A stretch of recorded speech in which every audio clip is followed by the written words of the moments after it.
All right, what do we got? Just came in. Heart attack. 5'9", 300 pounds, 32 years old. How the hell does that happen?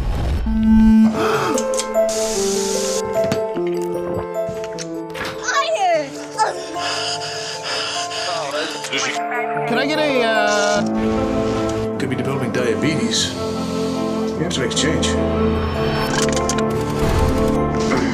Oh, yeah. You're graduating! Watch TV. You won't even have to leave. You can't do this. Yes, can I get a... Yeah, no, deep dish? You have to make a change.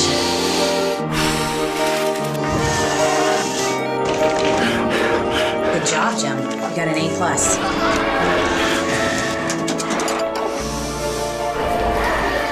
Here are your fries, sweetie.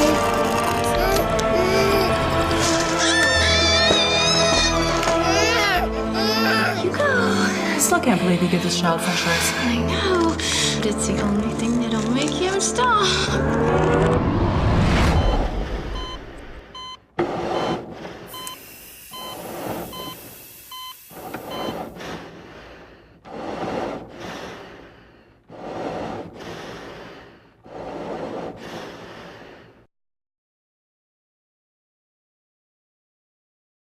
Thank you all for coming out. Are you guys excited about this lecture as much as I'm excited? This lecture, the Paleo Cardiologist, author Dr. Jack Wolfson. Great guy. He actually reached out to me this evening. He knows I'm doing a lecture on his book. Told me if you need anything, let me know. I'm very excited. Most of you guys know that I'm a big fan of the paleo diet. Diets could turn out to be a lot like religion. A lot of people think that their lecture or their diet's better than others, and this is not the kind of push everyone to know, oh, this is, everyone's got to go paleo and paleo this and paleo that, but you're going to understand a lot of things about the diet and why it's so beneficial for heart health today. Dr. Jack Wolfson, a little bit of bio about him. He's a board-certified cardiologist with over 12 years in practice. He was a senior partner in a large multi-specialty cardiovascular group for 10 years performing angiograms, pacemakers, and cardiac ultrasounding. You guys will understand a bit of that as I go further through my lecture here. In 2012, he opened Wolfson Integrative Cardiology, a private practice where the focus is on nutrition, supplements, and chemical avoidance and detoxification. Dr. Jack was raised in Chicago where he did all of his medical training. We have something in common. Both of our wives are chiropractors. Following the lecture tonight, I'm going to do a question and answer thing. I always do question and answers for the people that come out. It's not recorded, so it's my gift to you guys. I'm going to follow this up next month. 2 dates, if you can make one of these. This is the paleo mini lecture in the office. I always cook a paleo dish with this. I'll explain foods that are paleo, that are not paleo. I'm in the dog house for picking this second date. I forgot that's my wife's birthday on the 25th there, so I'm a little bit in the dog house on that one. So the show must go on. I'm going to have to make that one up. And then for the people that want to follow this a little bit further, I'm going to do a weight loss challenge come March. This will be exciting. I'm going to use my buddy's gym to kind of do weigh-ins as far as weigh-in in the first part of the month and at the end of the month. I'm going to be running these blood works panels at the office here. The cortisol, the TSH, the sensitive 7, the Candida antibodies. Some of you guys may have already ran some of these in the past. But looking at this, you'll understand as I'm going through tonight's selection, looking at certain parts of the paleo component where you're cutting out sugar, gluten, with the grains and dairy. You'll see on the panels I'm running with patients why it's beneficial and why I'm running certain panels to look at these things. My May lecture is going to be drug-induced nutritional deficiencies, HD. I've got a part 1 to this. It's time to do a part 2, and I labeled it HD because my first one wasn't recorded in great quality, so I'm going to ramp up the second lecture, and I'm attacking this very, very hard. My next 2 lectures are going to be very brutal. I'm not holding back anything, so I'm excited about this lecture. The next 2 lectures coming up, I got some good things in store. Big pharma, big money. Drug manufacturers collected over $500 billion in revenue in 2013. For all that money, you would think that we're the healthiest Americans, or the health of Americans would be extraordinary. Yet the reality is much different. Shockingly, life expectancy in the U.S. is 34th out of 35th industrialized countries. Money's being made at keeping us sick.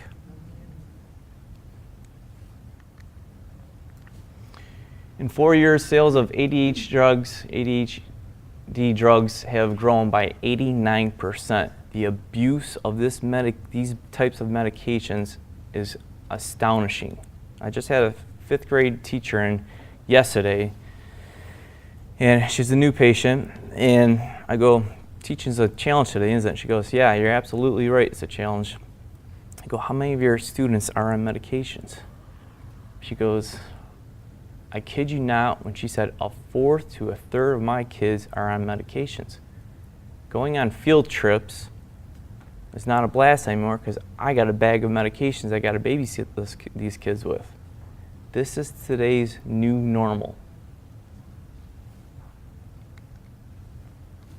Doctors Group calls for a ban on prescription drug ads.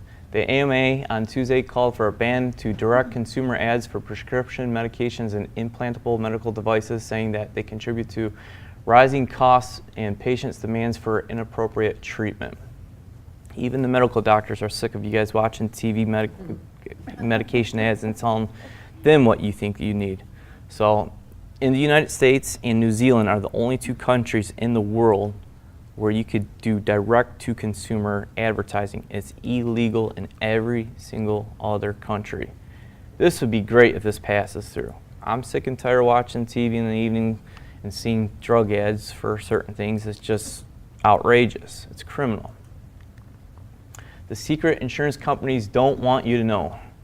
Insurers generally earn a profit by charging a premium on claims they pay, so you don't necessarily have an incentive to crack down on excessive spending. Obamacare's kicking in full stream 2016. People's premium rates are going up. We just had a few patients in this office this last week saying they're on lifetime medications for a certain thing, whether it's a heart or diabetic issue, where medications were only costing them $20-30 a month, are paying $500 to $700 a month due to their price increase on their medications.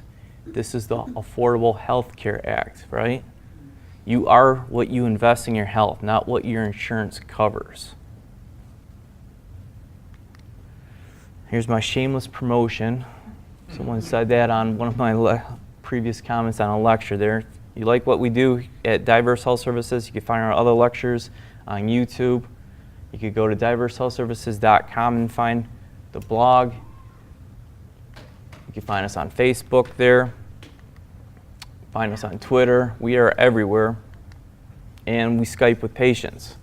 Well, Dr. Jeff, I live so far away. How can you possibly help me through a computer? Well, this young girl, this is her mom, 66 years old. She's from Singapore, China. Shortness of breath, only at night. And has the need to yawn a lot. Zero shortness of breath during walking. She has some knee issues and all that going on. So I'm treating her over the computer. Her daughter has a heart of gold. Mom's on a bunch of medications and Coumadin and that kind of stuff, and she's got the shortness of breath, and her daughter's just searching things out, came across our YouTube stuff. It's like, hey, you know what? Maybe they could help us out here at Diverse Health Services, and maybe we'll do something else outside of the medicine here. All I did was our general artery cleaning program with her. I put her on an artery cleaning regimen, and 2 months later, zero shortness of breath. I was working with her knee pain. Her knee pain's improving. Her doctors don't like me because she wanted to get off warfarin, which is the Coumadin. And I told her, you got to work with your doctor to get off that. I can't take you right off that. But with her numbers improving so much, she's off all of her medications, and I just got off a Skype appointment with her yesterday, and her glucose and A1C have come down dramatically off all her diabetic medications. She's on 0 medications now when she's on like 5 or 7 different medications. We ran clotting factors on her that you can kind of see at the bottom here, and I'll get more in depth with that as we go further through the lecture here. She had a history of a stroke, so we're running a little bit more in-depth analysis with their blood to kind of see if we could trace back what's going on with some of that stuff there. Males 40 years and older. I want you guys to pay attention to this right here. Low testosterone, erectile dysfunction. This gentleman was on testosterone patches for 3 months, zero help. He wanted a different approach, heard about our office, came to see me, put him on some stuff to support him. I was like, I think there's something more going on, and I think something's being missed. He goes, oh yeah? I'm like, yeah, I'm going to give you a blood panel that I want your doctor to run because something's being missed. He goes, what do you think's being missed here? Well, I told him the arteries to the penis are smaller than the arteries going to the heart. You will plug up your penis before you plug up your heart. So he ran a panel, which was like pulling teeth with his doctor to run, and this is what came back. His lipoprotein A was through the roof, C-reactive protein was through the roof, his homocysteine was elevated. 3 out of the 4 came back high. His doctor scratched his head and goes, maybe I ought to look more into this because your cholesterol looked fine, but yes, there's definitely a problem here. I've personally had to have patients have strokes in front of their doctor before they would run a panel.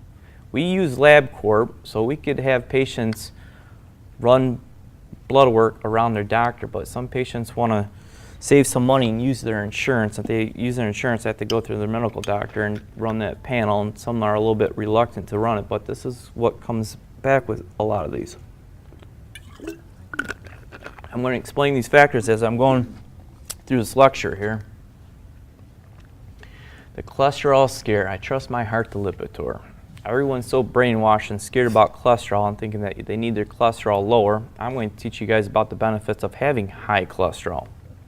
Benefits of high cholesterol. People with high cholesterol live the longest. Consider the finding of Dr. Krumholtz of the Department of Cardiovascular Medicine at Yale University, who reported in 1994 that old people with low cholesterol died twice as often from heart attack as did old people with high cholesterol. More cholesterol as you get older is more beneficial. You don't want to artificially lower your cholesterol. High cholesterol protects against infection. Many studies have found that low cholesterol in certain respects worse than high cholesterol. For instance, in 19 large studies of more than 68,000 deaths reviewed by Dr. Professor Jacobs and his co-workers from the Division of Epidemiology at University of Minnesota, low cholesterol predicted an increase of risk of dying from gastrointestinal and respiratory diseases. You look at people with Crohn's and ulcerative colitis disease, a ton of them have low cholesterol. Your immune system needs fat. I've had patients that I've Skyped with from New York, the cholesterol 130, their immune system's tanked, they can't fight off a mono infection, and I'm not here to bash other diets and that kind of stuff, but she was vegetarian. I told her you need more fat and cholesterol in your diet. You need your cholesterol up for your immune system to go after big infections like this, and you'll never get over certain things if your cholesterol's at a low level like this. Mortality, cholesterol and all-cause mortality. Our data accorded with previous findings of increased mortality in elderly people with low serum cholesterol and show that long-term persistence of low cholesterol actually increases the risk of death. Thus, the earlier patients start to have lower cholesterol concentrations, the greater risk of death of all causes. Continue to lower your cholesterol, you'll die earlier of all causes. Brain health. People with the highest cholesterol levels had the best memory. Your brain is 60% fat. You need cholesterol for your brain. Artificially lower your cholesterol, which everyone's doing because they trust their heart to Lipitor, and this is all your dementias and Alzheimer patients as you're seeing as of today.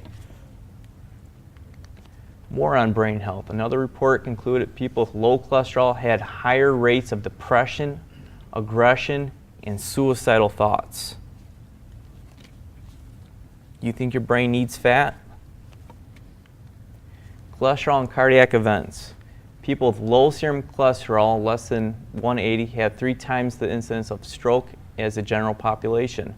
People with low cholesterol, lower than 200, suffer nearly 40% of all heart attacks. I've had 3 patients in the last 2 weeks that have heart attacks not in the office, but patients at our office, and their cholesterol was below 200. One was below 150. So you really think this is a cholesterol issue? This is an advanced screening test that we start doing at the office. This is the VAP screening. If your doctors aren't running VAP screening, they are behind on the game. Our neighbors at Dr. Cassidy's office are running this for us, and we can use people's insurance to run this as well too. If not, they got good cash prices for it. And on the east side, Dr. Margolis' office is running it for us too. Out-of-state patients, I don't have remote offices just yet for the VAP screening. The VAP screening measures the lipid particle sizing of your LDL and your HDL and does a little bit more in-depth analysis with other clotting factors, as I'm going to break this down as well too.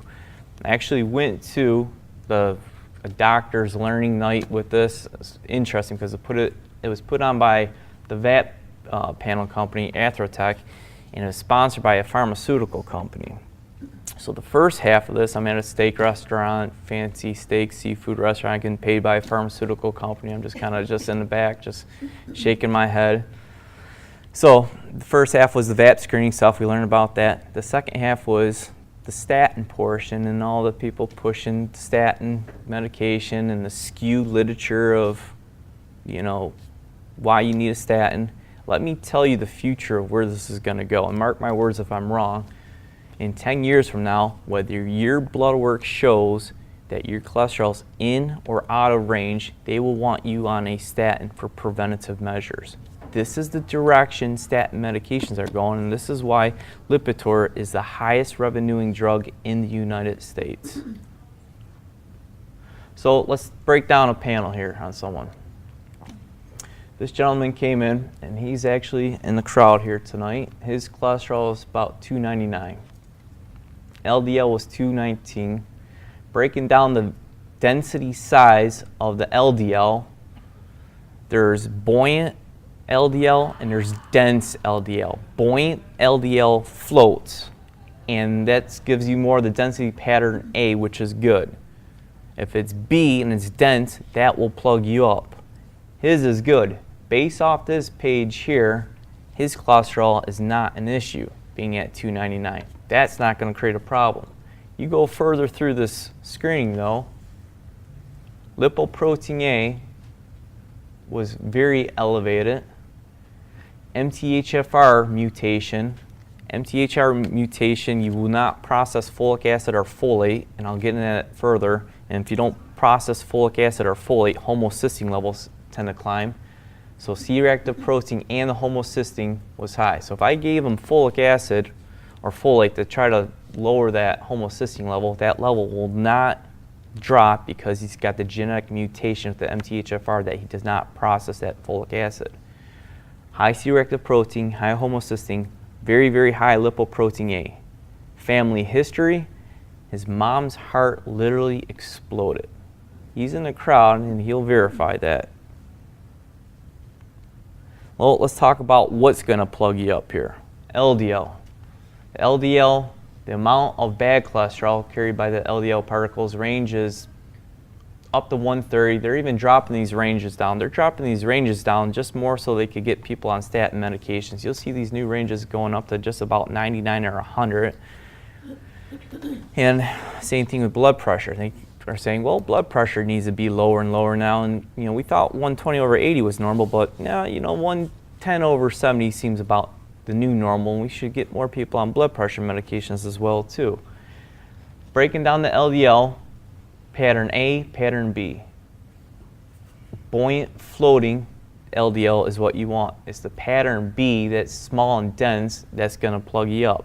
The VAP screening rules out which pattern that you have. High carbohydrate diets will create more small dangerous LDL particles. Good fat, good protein, low carbs and sugars will give you the non-dangerous LDL. Triglycerides, on a scale of 0 to 150, this is another type of fat in the blood that comes from too many carbohydrates, sugars, and bad fats in the diet. This is dietary manageable. Elevated blood levels of triglycerides are associated with increased risk of coronary artery disease. Triglycerides will plug you up. Too many sugars in the diet, carbohydrates, and these things will plug you up here. Cholesterol runs high in my family. I'm proud to say I have high cholesterol. I'm going to live longer, right? So look at the triglycerides. I've talked about previously in my lecture, I've had them up to about 700 before, realizing, crap, this runs high in my family, and in doing a paleo-based diet, and in 1 month, got mine down from 700s down to low 100s in 1 month, just by doing simple dieting stuff. I increased my oils and used certain B vitamins that had some lipotrophic factors in it as well too, but the paleo diet was one of the big factors that helped contribute to this. Lipoprotein A, this is probably the nastiest factor that patients could deal with here. Lipoprotein A is a genetic clotting factor which is like likely a major factor in aggressive blockages. LPA particle easily oxidizes, crosses the endothelium of the blood vessel and increases inflammation, and ultimately leads to blockage and plaque rupture. These are people that get the stents, shunts, bypasses, and they plug those types of things up or have early issues with the heart. This is something that you are not going to diet and exercise out of your system. This is a genetic factor, and this is probably one of the nastiest ones to deal with. And you better work with the right doctor in knowing how to manage that lipoprotein A factor. C-reactive protein is high with infection and inflammation. So you got inflammation in your arteries. This is your big precursor, and this is important because you look at the normal artery, inflammation is the precursor to plaque form buildup within the artery. So that's a good indication if something's going on in the artery and inflammation is going on, what's creating that inflammation. You want to find out because that's going to be a problem there. MTHFR mutation, this is just what I was talking about here, the enzyme necessary for the methylation component of the folic acid. And if you're not breaking down that folic acid, homocysteine levels will climb and glutathione levels will drop. That's an antioxidant in the body there. Those of you who want to look at the chart there, there's the folic acid cycle. People will miss that gene. Homocysteine will rise, glutathione levels will drop. Is ADHD genetic? Many people believe ADHD is genetic. Often when a child is diagnosed with ADHD, a parent or parents will realize they also have similar symptoms. There often seem to be someone else in the family with symptoms, if not an official diagnosis. So is there a gene responsible? They have been correlating the same genetic mutation with kids with this MTHFR factor. The Human Genome Project, completed in 2003, discovered that the gene mutation MTHFR was defective in some people. I've been running this on some of the kids as well here too. I've had a few that I found this on. It's interesting, kind of find, and not processing that folic acid and folate and having issues with this whole ADD, ADHD. And it's a big topic and subject.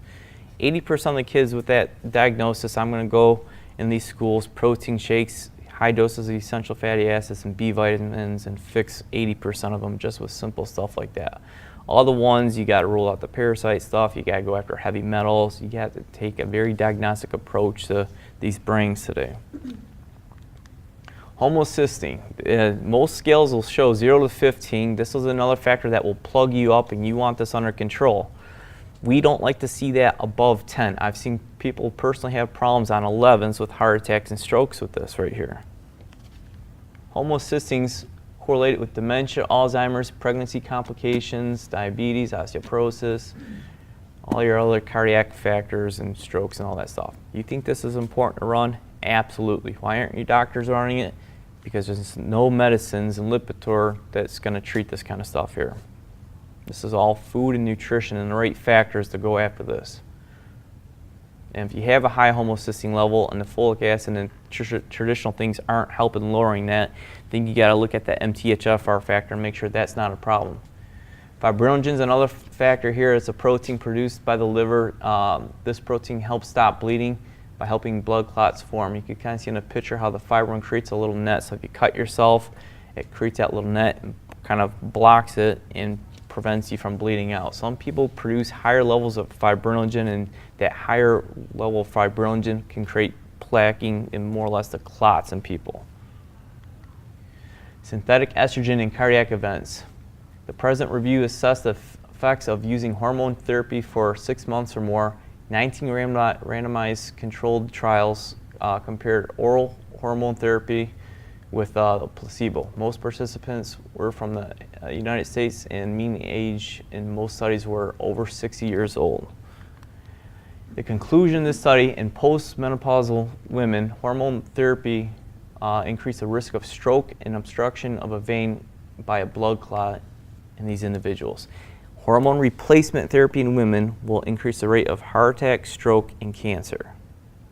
Now you're seeing more issues with guys doing testosterone treatment and having the same problems. Synthetic hormones are creating blood clots in people as well today too. So you gotta be aware of this. Teaching doctors about diet and nutrition and diet. Your doctors do not know anything about nutrition. In the mid-1980s, the National Academy of Sciences published a landmark report highlighting the lack of adequate nutrition education in medical schools. The writers recommended a minimum of 25 hours of nutrition instruction. Now in a study published this month, it appears that even 2.5 decades later, the vast majority of medical schools still fail to meet the minimum recommended 24 hours of instruction. This is 2010 here. This is where they lack, trying to treat patients from nutrition and want to treat everyone like they've got a chemical deficiency today. So why paleo? Let's get into this here. What are the big 3 things about the paleo diet that make it beneficial? You cut out your sugars, you cut out your grains, and you cut out your dairy. That's the big 3 things with the paleo diet. The paleo proof. In 2009, a study compared the paleo diet to a diabetic diet. The paleo group was advised to avoid all dairy products, all grain products, including rice and corn, and all legumes, including peanuts, and all sugars except fruit. The results were impressively in favor of the paleo for improving blood sugar, triglycerides, and raising HDL. Blood pressure, weight loss, and waist circumference were better in the paleo group. No dairy. No science exists to support the relationship between milk and bone health. The United States is one of the biggest consumers of dairy products, yet has the highest incidence of osteoporosis. On top of that, bovine growth factors, steroids, estrogens, antibiotics. You will not lose weight eating today's dairy with what's in today's dairy. This has actually been pretty interesting. I've talked to a few guys in the audience here even about this with myself. I always consider myself kind of doing a little bit more Swiss paleo and incorporate some dairy components. And beginning of the month I was like, man, let me really assess how much dairy I'm actually doing. I'm looking, I'm like, I'll do some creamer and coffee, I'll do butter, I'll do some ranch, I put cheese on everything, and I'm doing 2 whey protein shakes a day. I'm like, holy crap, I'm doing a lot of dairy. Well, you know what, let's completely cut it all the way out. And I kid you not, where I kind of was trying to break through my own personal plateau, 2 weeks ago, I completely cut it out. I dropped 3 pounds in a matter of 5 days cutting out my dairy. Now, I've always talked about, I knew I was milk and dairy sensitive because milk and ice cream always plugged up my ears and throat, and strep throat, earaches, always had problems with dairy. I just didn't know I was that sensitive, and I'll be running my sensitive 7, and this is why we're looking at these things on people's blood work. This is a 44-year-old lady. She had left side pain and some kidney issues. She had stomach bloating and gallbladder problems. Fixed up her gallbladder. I ran some blood work in a sensitive 7 with her. She had acid reflux on top of everything as well too. She lit up the whole entire panel here. Corn, peanut, soy, all your dairy antigens here, gluten, egg, and it also had high candida. This is what leaky gut looks like on a blood work. and hypochlorhydria, low stomach acid. By definition of a food allergen is an undigested protein, and you need acid to digest your proteins. So if you lack adequate hydrochloric acid, you won't digest these food allergens, and this will create gut inflammation. And some people in that gut inflammation, you might see that C-reactive protein even high in your blood work, as well as weight gain, because this will kind of increase cortisol in some individuals. This was a follow-up with her as about 3 weeks after. Her reflux was gone, her gallbladder was fixed. She lost 10 pounds in a few weeks. I had a follow-up with her just a week or two ago. Yeah, a few weeks ago. She's down 20 pounds in a matter of 2 months, just with the dairy. Fix up her gut, working with the leaky gut component. You gotta use certain enzymes and components to work with the leaky gut issues and eliminate these things off the gut to give the gut a rest as you're healing it up. And some things, if they're not as high, you could reincorporate back in the diet. But if they're really, really high, like the dairy or gluten, sometimes we'll just keep them out, and patients do better off them. Now the gluten component, wheat, barley, rye, oats, corn, etc. are grains that are needed to be heavily processed to allow for human consumption. Grains are heavily promoted by corporations because they are cheap to manufacture and boast a long shelf life. It's estimated that 50 to 70% of the population is gluten intolerant. And I'm here to tell you today, I would say it's closer to 80–90%. From tests I ran with patients, it is higher than that. So if you're gluten intolerant, because these genetically engineered foods and wheat are wreaking havoc on our gut, that's going to create gut inflammation. Your C-reactive protein might go up, your cortisol might go up, that might create weight gain issues. These are all the beginning of an inflammatory process with people here. Cheap food will cost you in the long run. The highest rate of obesity and diabetes in the United States are found among the lower income groups.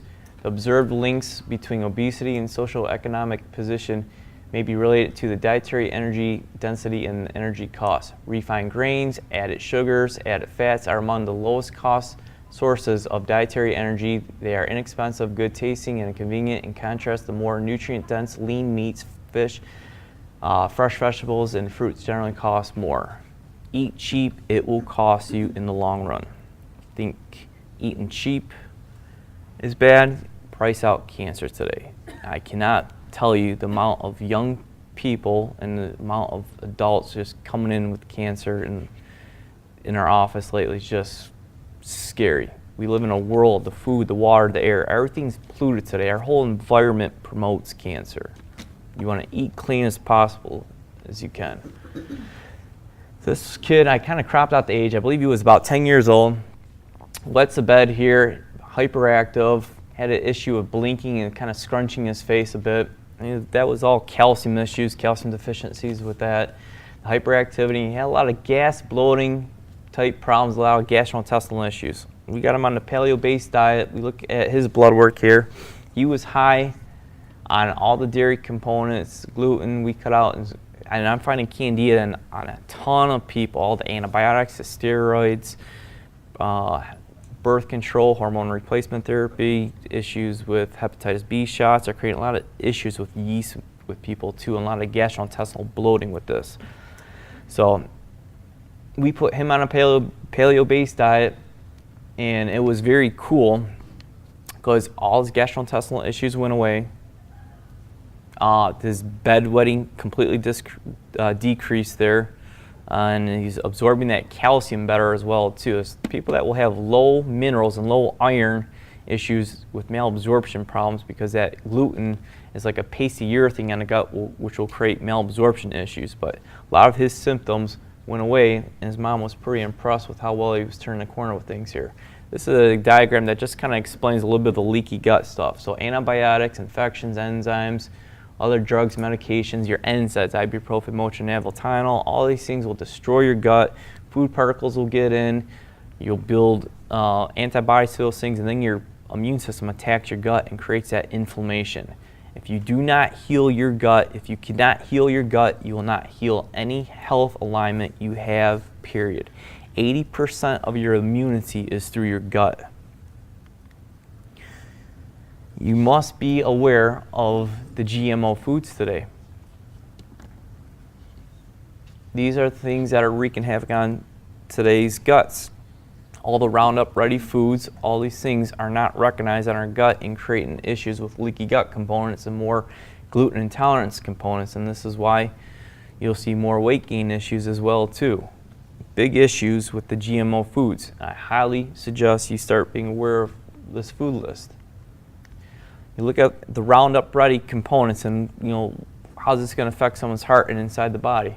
This increases lipid peroxidation, increases blood stickiness, damages the vascular endothelium, blocks mineral absorption, increases ammonium, decreases amino acid production, increases risk of dangerous gut bacterial infections, leads to formaldehyde production. This is all just from the Roundup. Well, we've known about pesticides forever in general. These are all the things that all the pesticides are correlated with: dementia, Parkinson's disease, cancer, diabetes, hormonal abnormalities, asthma, birth defects, heart disease. We talked about hormonal abnormalities all the time. All the pesticides, herbicides, fungicides, plastics, all these things mimic estrogen. All these estrogen mimicking things are affecting everyone on some type of age range. This is going to be the prostate cancers, breast cancers. This is going to be fertility problems today, gender bending issues, early puberty issues. On some type of age range, everyone's being affected. If your detox pathways are blocked, these things will create problems with you. Most of what is grown today is treated with pesticides. That's not so healthy for the environment, but does it really affect us? Meet the Palmbok family. They don't eat organic food. Det kostar mer än vanlig mat. Det blir en stor skillnad när man är många i en familj. But for the next 2 weeks, the Palmboks are going to eat only organic. Before they begin, urine samples are taken from each of the family members. And it turns out they have a number of different pesticides inside their bodies. Vi hittade framförallt insektsmedel, svampmedel och stråförkortningsmedel. Vi äter insektsmedel. Ja, äckligt. Ja. So, everything in the kitchen is replaced, and they begin eating only organic. Then, another round of samples are taken, and now, almost all the pesticides have disappeared.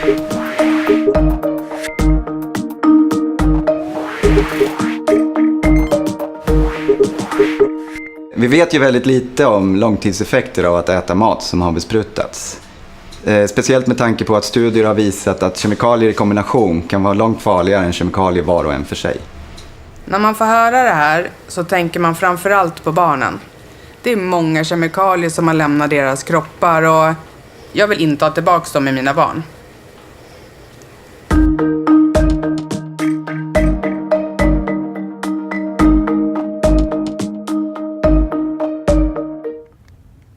No sugar.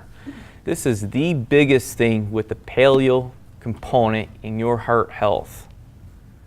Sugar causes cardiovascular disease. In fact, those people who ate the most sugar faced an increased death rate of 250%. Studies show diabetes are at 3-fold risk of heart disease, cancer, and dementia. If you are labeled pre-diabetes, your risk of dying from heart disease is 60% higher. Now, there's other holistic cardiologists, and they like to preach raw foods and vegetarian-based diet, and that's all great too. But I will see a lot of vegetarians be more carbohydrate-atarians, dessert-atarians, sugar-atarians. This is the beginning process of inflammation in the body, and all that glucose in the body spins that cycle. So this is why always high, good fat, low sugar diets, good fat, good protein, low sugar diets have always helped people. We kill, the standard American diet kills this middle pathway. We increase that glucose in our body. If our body can't process all that glucose, it's stored as triglycerides, and that's how triglycerides start climbing up on a lot of people because of excessive use of the glucose. Your glucose goes up, your hemoglobin A1C goes up, all those pre-diabetic factors. And if you spin this cycle, weight gain in that pre-diabetes is how this stuff all begins. Spin that cycle, and the weight gain in the pre-diabetes just follows that.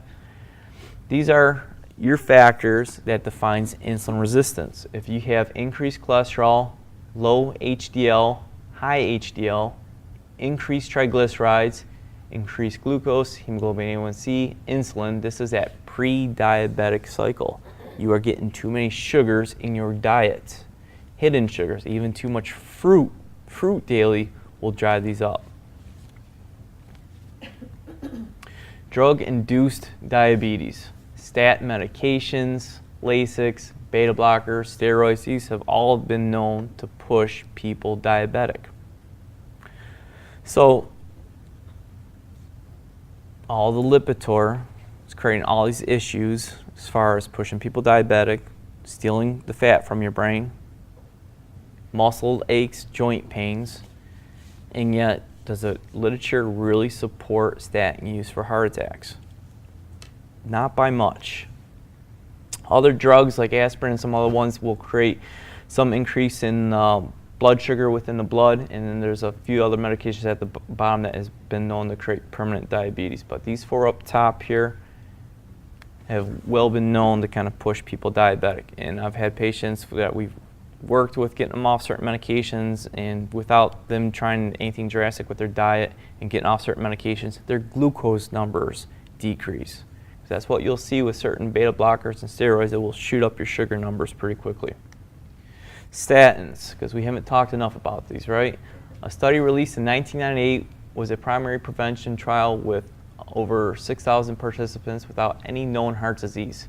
Half the group received the statin drug, pravastatin, and the other half a placebo. The earth-shattering difference between the groups regarding cardiac events was 4.9% in the drug group versus 6.4% in the placebo group. That's a 1.5 difference after 5 years of taking the drug. Another way of looking at that data is 63 people need to take the drug for 5 years in order to prevent one person from having a cardiac event. That's not too good, is it? Dr. Wolfson talked in the book, I believe he said maybe 1 out of 500 people may benefit from a statin use. The majority are having issues of being pushed diabetic, muscle aches and pains, and other complications along with that. Dr. Brownstein had a great book, came out about a year and a half now, I believe, The Statin Disaster. If you want to talk more about the statins or get more involved with that, or just need more literature and research, you check out that book. Blood pressure medications. So let's attack the medications here. Most trials conclude that blood pressure drugs do not lower the risk of heart attack. 2014 trial found no reduction in heart attacks among patients on antihypertensive medications. Well, what about strokes? Strokes were an endpoint to the above trial, and the drugs did work. Stroke risk decreased from 5.5 to 5%. So still not that much of a decrease, but it actually did help with the stroke components. There are certain areas where the blood pressure is elevated to be concerned, but once again, you want to know why the blood pressure is going up. A lot of times, sugar and pre-diabetic factors will drive the blood pressure up in a lot of people. Your blood pressure is a lot more reactive to sugar than it is to salt. A lot of people get scared about the whole, oh, gotta stay away from salt because it's going to drive up my blood pressure. It's not a salt issue, it's a sugar component. If you could cut out your sugars, it will make a big difference, and you'll change the blood pressure around. Aspirin. At least 15 people die of gastrointestinal bleeding for every 100,000 who take aspirin. On May 5th, 2014, the FDA banned Bayer from recommending aspirin for the primary prevention of heart attack and stroke. People are taking this for daily prevention. Nothing in the literature supports doing aspirin for prevention of heart attack and stroke today. Nothing. Gastrointestinal bleeding, pancreatitis, gastritis, inflammation of the stomach. These are all the things, and bleeding is all what these blood thinners and NSAIDs are doing to people today. Let's get a little bit more into the aspirin. Aspirin has been linked to eye blindness. Regular aspirin users are more likely to develop the wet form of age-related macular degeneration compared to people who rarely or never take the drug. Ringing in the ear. This has been linked to ringing in the ear with patients. Tinnitus is often associated with hearing loss. Aspirin potentially effect on hearing was first reported soon after the drug was synthesized more than a century ago. This will tear up your hearing. This will wreck your vision. Aspirin, nothing supports aspirin. You want to use more of your natural blood thinners, your fish oil. There's other components that are more aggressive, your ginkgo, your bilberry. At the right doses, you'll get the same benefit of the blood thinning component. And I tell you, if you've got one of those aggressive factors like a lipoprotein A, you better know how to play those properly as well too. Other blood thinners. Plavix is effective in keeping stents open for the first year only. So if you have a stent, Plavix is only effective in keeping that open for the first year. After that, little data supports any benefit to continue on aggressive blood thinning. In fact, a recent study found those who continued on the class of these drugs, which include these ones here too, for more than a year had a higher risk of death. Most of these people are on blood pressure medications, are tired, lethargic, you slip, you fall, you hit your head. That could be a brain bleed, and that could be very devastating for someone.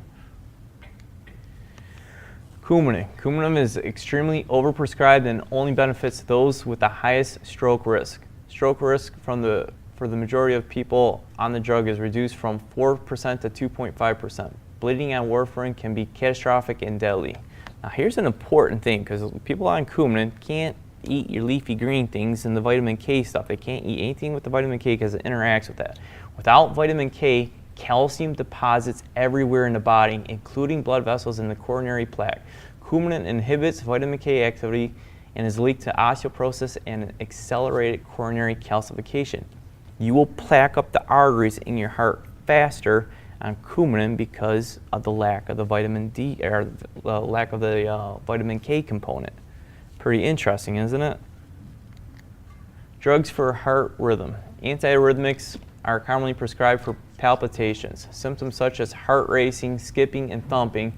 In 1992, a study was published looking at patients with a previous heart attack and suppressing their PVCs.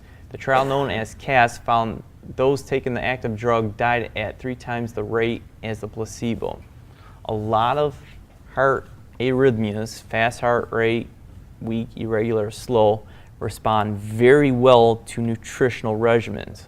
A ton of people are deficient on your B vitamins, your magnesium, other key components in the body, and I treat this stuff on a weekly basis. We could go around the room here and feel people's pulses, and I'm sure someone would have a little jump in their pulse. And it's interesting, you know, medications is just kind of a band-aid treatment. You want to go after the nutritional component first. Electromagnetic EMF issues, and I've always said EMF and GMOs are the new animals of today. There are plenty of studies that demonstrate how EMF negatively affect the heart in such ways as increase or decrease heart rate variability, increase arrhythmias, increase heart cell free radicals, decrease heart cell glutathione. Your heart is an electrical organ, very electrical sensitive. If you're being bombarded by all this EMF, it could throw off your heart's rhythm. You watch people that wear these walkie-talkies up on their chest or put their cell phones in their pocket, that could potentially affect your heart and throw it off rhythm. Diabetic medications. A trial called Accord looked at the issue of intense blood sugar control in patients with type 2 diabetes. The author found a 22% increased risk of death in the group with the best blood sugar control. Bottom line is that drugs designed for reducing diabetes and high blood pressure do not necessarily lower the risk of cardiac events. I ran this test. This is what I'm considering one of the best bang for the buck tests that I've been running with patients as of lately. It's the organic acids test. If you're interested in this, I'm going to kind of run through mine and I'll explain what I was checking here. At the office, you could get a kit from me and we could run this. It's all urine based, so you just take it home, catch a urine sample in the morning and send it out. Most insurances, it'll just be $190 out of pocket. If you don't have insurance, it's $369. And I've been running this with some Skype patients on some very difficult cases that we've had some issues of turning a corner with patients. So this is mine here, and these are different things that it checks here. Looks at fatty acid metabolism in the body. Looks at carbohydrate metabolism, your energy markers, your B vitamin markers, methylation factors, neurotransmitter components, oxidative antioxidant markers, detoxification markers, bacterial infections, yeast infections, germ imbalance within the body. This is a very, very cool test, and this front page was just a little bit of a summary of what was low on mine, so I'll kind of break this down here a little bit. You look at your markers, and coloring is a little off here, but you'll see green, yellow, and red in your markers here for fatty acid metabolism, your carbohydrates. When I say patients, the top 3 deficiencies on patients are zinc, magnesium, and your B vitamins. I don't make this stuff up. This is how I prove it. This is what everyone's deficient on and why they're having such problems that they're having. And these are your B vitamin markers, and I'm fatigued, I'm all tired, I have no energy. This attacks your energy pathway and looks at your energy pathways here. Energy markers as far as your CoQ10 amino acids and other B vitamin components, and a little bit more in depth with the B vitamin complex more individually. I just ran this with a Lyme patient. I will show her results at my following lecture here. She had the methylation factor here, so how we kind of looked at the one gentleman with the heart issue, and we found on blood that he had the MTHFR factor. You could find on this one if you have a methylation factor and aren't processing that folic acid as well too. Neurotransmitter markers down below here, oxidation markers. Now here's the cool component. This checks your detox pathways. If your detox pathways of your liver are blocked, you're going to see it through here as well too. Fungal yeast components, and on my Lyme's patient, she had the methylation factor going on here. Her detox markers were completely blocked. Her liver was blocked up with that. She had a fungal or a yeast infection on top of that as well too. So we found some very cool things with her just from a simple urine-based test. And then at the end, it gives you a very cool analysis. So you get like what's in a typical multivitamin, and then this is what's recommended based on my test here. Vitamin C, E, magnesium, and selenium. So a lot of these are antioxidants.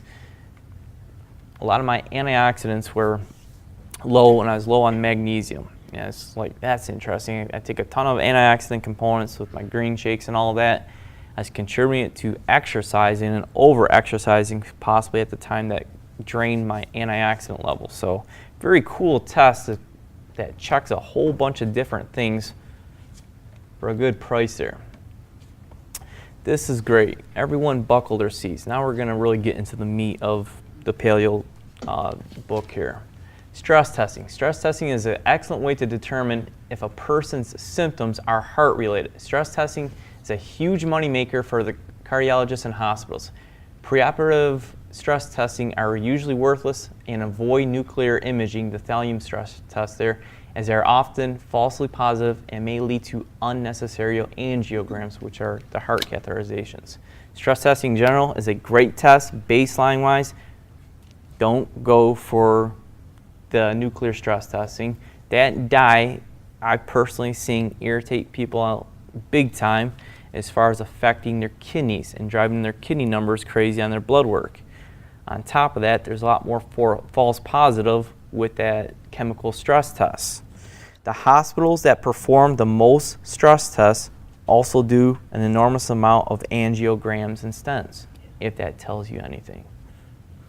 This is, and I love this part here because I can tell you all this because I'm speaking through the words of another cardiologist who's already been here.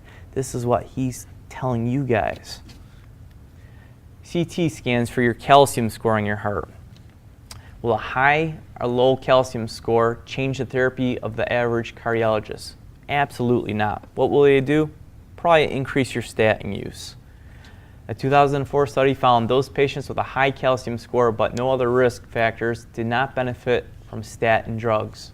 So calcium CAT scan scores will lead to more unnecessary tests such as stress testing and angiograms. Why are they doing it? Follow the money. Dr. Wolfson says, follow the money. It's a big money maker for the cardiologists and fills up their pockets with money. It's not going to change if you have a high or low score how they're going to treat you. This is just more statin medication.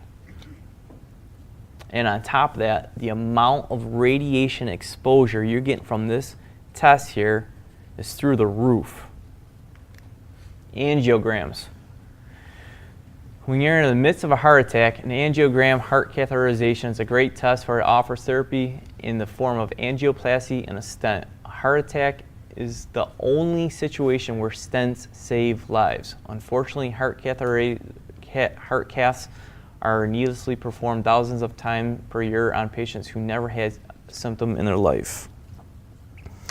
Heart caths also carry the risk of radiation exposure, stroke, kidney failure, and death. Always think nutrition first. Why are you plugging up? You want to look at your factors and your heart factors. You want to look at the VAP screening. You want to know what's going on inside. You just don't want to treat someone saying, oh, your cholesterol is above 200. You need to be on Lipitor, drop your levels, and it doesn't matter. It's not a cholesterol thing. And I could show you charts of people with the heart attacks with cholesterol below 200. It's not a cholesterol factor. You got to look at the genetic components. You got to do an overall assessment. And you got to look at that VAP screening. It's very important. Stents. Stents are for symptoms and do not prevent heart attacks or save lives. A study done by the New England Journal of Medicine divided groups of patients with cardiac symptoms into two groups. One included stenting and the pharmaceuticals, and the other one only with pharmaceuticals. The results revealed stenting did not prevent heart attacks. In fact, the stented group has slightly more heart attacks. Stents will relieve symptoms as far as chest pain and chest tightness. And a lot of times if you have an aggressive cardiac heart factor like a lipoprotein A, you will plug those stents right back up and have the same symptoms. And Dr. Wolfson actually mentioned something very interesting in that chapter as well too. The more the artery is blocked, the less likely it is to cause heart damage because the blockage is considered stable, which I found that was pretty interesting. Bypass surgery. Coronary artery bypass graft surgery is the granddaddy of them all. This abuse procedure takes place hundreds of thousands of times per year, usually unnecessarily. We have known for years that open heart surgery should only be done in a few cases, but surgery pays a fortune. These are the words of another cardiologist. I'm not telling you this, he's telling you this. The CAS trial, let's go a little bit deeper on this. Researchers took a group of patients with cardiac symptoms along with significant heart disease and divided them into two groups, those who had surgery and those without surgery. In this breakthrough study, the only individuals with improved life expectancy from surgery were those with left main disease or multiple vessel disease, multivessel disease with ventricular dysfunction. So we'll look at a heart here. He's talking about the left main vessel here. These are the only ones who really benefit from having a bypass surgery. And he says the left main supplies most of the heart.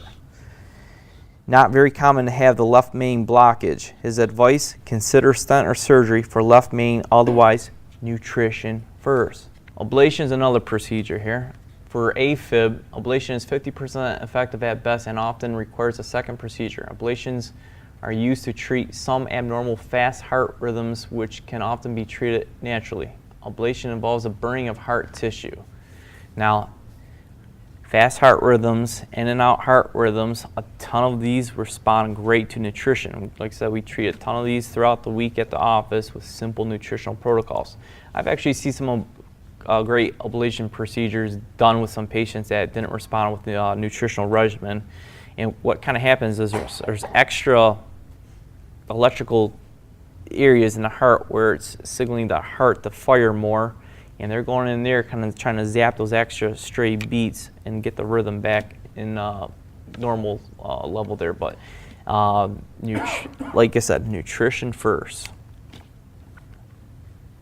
Defibrillators. Patients with below normal heart function, studies conclude defibrillators decrease the chance of dying by 7% over 5 years. In other words, 14 people get a device to save one life over 5 years. 13 people derive no benefit, yet get all the risk. All the risk of death, respiratory failure, and cardiac tamponade. And sometimes these units have to be replaced as well too, so you get the probability of infection and things as well too. You can't go in the hospital for simple procedures today without the risk of all these superbug infections. It's unbelievable the amount of things that people are catching, and you do not want to be in a hospital today. EKG. Electrocardiograms are very inexpensive and does not put the patient at any risk. It is nice to check a baseline ECG to use for future comparison in case something happens and you wind up in an emergency room. So between an EKG and a stress test, two very beneficial things to kind of check a baseline component as far as your heart goes. No chemical stress test, a regular stress test, and an EKG. Dr. Wolfson's top 20 supplements. Multivitamin, green powders, chlorella, omega-3s, your K, E, C, D, B, D, O, R, berberine. These are all great things. You want to use things at the right component. We have all these things at the office. Assessing your cardiac function, looking at the right blood panels, knowing your factors, and playing the right supplements at the right doses. There is a lot in this book that I could not get to. He talks about heavy metal issues. Yes, aluminum, lead, mercury, all those issues will create problems with the heart. Cadmium, lead, that will drive up people's blood pressure. Pesticides, toxic components. Exercise, you think that's important for the heart? Your heart's a muscle and you want to exercise. You will strengthen your heart with exercise because your heart is a muscle. Chiropractic, absolutely get adjustment. All your nerves throughout your body control everything. You get well adjusted and it helps everything. I've gone through this entire lecture here without talking about my son. I guess I'll have to save the best for last. This is his first Christmas here, and he's all bundled up here in New Year's in Chicago. There was pretty cold on New Year's there, so he's having a blast, and he came to visit me the other week at the office. One of the patients got me this year, said my daddy can adjust you, so I figured I had to throw that in here. For those of you who enjoy doing the Asiras, we got those up and running back at the office there. Food research, standard process by X research. We use what we get the best results with. We don't put everyone on the same cookie cutter regimen. Depending what we're treating and what cardiac factors we're going after, we're going to put you on a very specific regimen. I can have 5 heart patients in 5 different rooms. I'm going to treat them all differently because not every 2 people are the same, and these aren't lipid deficiencies. Ordering through the office, free shipping on orders over 125. These are my previous lectures that you can find on YouTube here. Thank you guys for coming out tonight.